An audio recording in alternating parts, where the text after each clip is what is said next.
গর্বিত পিতা বক্তব্য রাখবেন। তার আগে আমরা আপনাদেরকে বিনীতভাবে অনুরোধ করছি, আপনারা মেহেরবানি করে কাতারবন্দি হয়ে যান। আপনারা আমাদের জন্য মেহেরবানি করে কাতারবন্দি হয়ে যান। শহীদের গর্বিত পিতার বক্তব্যের পরে আমরা জানাজা নামাজ শুরু করবো ইনশাআল্লাহ।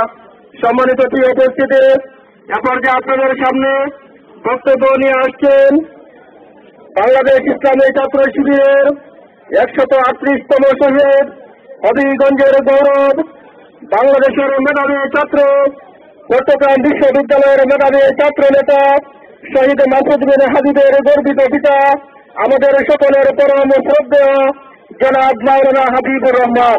জনাব মাওলানা হাবিবুর রহমান সাহেবকে বক্তব্য রাখার জন্য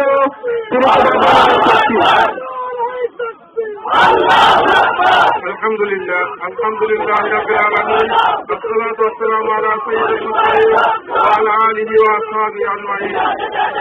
সম্মানিত মাসুদ বিন হাবিবের জানাজা উপলক্ষে আগত আমার প্রিয় দিন ভাইয়েরা এবং বিভিন্ন এলাকাতে আগত কেন্দ্রীয় নেতৃবৃন্দ, আমি সর্বপ্রথম মহান আল্লাহ রাব্বুল আলামিনের লাখ লাখ শুকরিয়া আদায় করি যে মহান আল্লাহ রাব্বুল আলামিন আমার মনের আশা পূরণ করছেন, আমাকে একটি শহীদের গর্বিত পিতা হিসেবে কবুল করেছেন।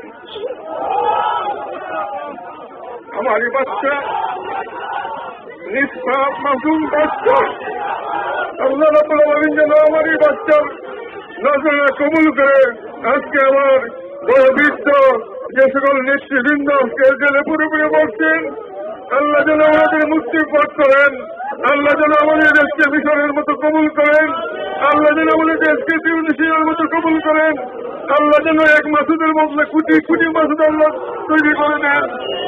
আমি কথা বলে আমার বক্তব্য শেষ করছি, আর আমার আল্লাহ রাব্বুল আলামিনের শুকরিয়া আদায় করছি। আলহামদুলিল্লাহ আলহামদুলিল্লাহ।